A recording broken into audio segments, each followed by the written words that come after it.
Hello students, आइए start करते हैं आज का सेशन।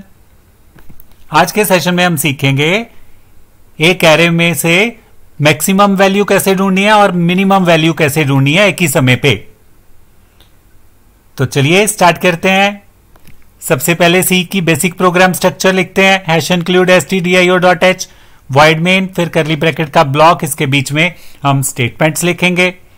तो अब हमें एरे लेनी होगी क्योंकि इसमें से सबसे छोटी और बड़ी वैल्यू ढूंढनी है। तो यहां पे हम फिक्स्ड एरे ले रहे हैं। इसे एरे इनिशियलाइजेशन कहा जाता है। जब एक एरे में खुद से वैल्यूज दे दी जाती हैं तो उसे एरे इनिशियलाइजेशन कहा जाता है। तो जब भी आपने एरे इनिशियलाइजेशन करनी है, पहले एरे की डाटा टाइप लिखनी है, फिर एरे का नेम, स्क्वायर ब्रैकेट डालनी है, इक्वल टू, और फिर करली ब्रैकेट के बीच में वैल्यूज लिख लेनी है कॉमास डालकर। तो अब हमें जब भी सबसे छोटी वैल्यू और बड़ी वैल्यू ढूंढनी है तो हमें कुछ रूल्स ध्यान रखने हैं। सबसे पहला रूल क्या है कि आपने दो वेरिएबल्स ले लेने हैं, एक मिन वेरिएबल और एक मैक्स वेरिएबल। तो और इन वेरिएबल्स में हमेशा आपको एरे की पहली वैल्यू स्टोर करनी है, यह ध्यान में आपने रखना है। यह पहला रूल है। तो यहां पे हमने मैक्स अंडरस्कोर वैल वेरिएबल ले लिया, मिन अंडरस्कोर वैल वेरिएबल ले लिया, जिसमें हमने एरे की 0 इंडेक्स वाली वैल्यू को स्टोर कर लिया। अब आपने क्या करना है, अब आपको कंपेयर करना है बाकी वैल्यूज के साथ इन वेरिएबल्स को।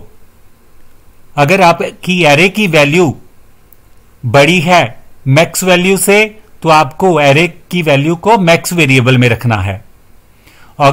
अगर आपकी एरे की वैल्यू मिन वेरिएबल से स्मॉल है तो आपको मिन वेरिएबल में एरे को स्टोर कर देना है। क्या कहा मैंने? अगर आपकी एरे की वैल्यू मैक्स वेरिएबल से बड़ी है तो आपको मैक्स वेरिएबल में क्या रखना है? एरे को। और अगर आपकी एरे की वैल्यू मिन वेरिएबल से छोटी है तो आपको एरे को उठा के मिन वेरिएबल में रख देना है। तो यहां पे इसी तरह आपने सेकंड इंडेक्स के साथ करना है। सेम स्टेप्स आपको लिखने हैं, ओनली इंडेक्स चेंज करना है। अगर आपके एरे की सेकंड इंडेक्स की वैल्यू बड़ी है मैक्स वेरिएबल से तो मैक्स वेरिएबल में एरे को रख देना है। अगर एरे की वैल्यू छोटी है मिनिमम वेरिएबल से तो मिन वेरिएबल में एरे को रख देना है। तो एरे की वैल्यू एक ही वेरिएबल में जाएगी।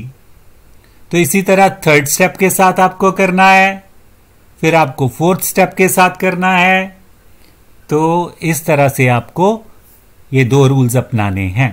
तो लास्ट में आपके पास स्मॉलेस्ट और लार्जेस्ट वैल्यू आ जाएंगी।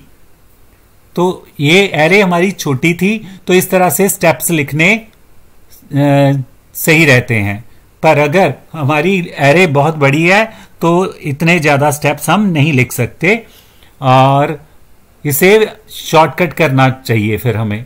तो इसे शॉर्टकट करने के लिए क्या करना है, जहां पे इंडेक्स चेंज हो रहा है यहां पे 4 स्टेप्स हैं, तो जहां पे इंडेक्स चेंज हो रहा है वहां पे हम वेरिएबल ले लेंगे और हर एक स्टेप को एक बार लिखेंगे। फिर तो यहां पे हमने स्टेप को एक बार लिख लिया और जहां पे हमारी वैल्यू चेंज हो रही थी वहां हमने वेरिएबल ले लिया।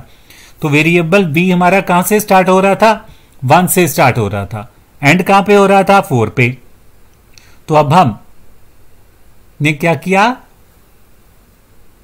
हर एक स्टेप को एक बार लिखा और जहां पे वैल्यू चेंज हो रही थी उसमें वेरिएबल ले लिया और करली ब्रैकेट के बीच में हमने लिख लिया और करली ब्रैकेट के ऊपर हम फॉर लूप यूज करेंगे और वहां पे फॉर लूप में वेरिएबल v जो है वो 1 से लेके 4 तक रन करेंगे, या फिर जितना हमारा एरे का साइज है।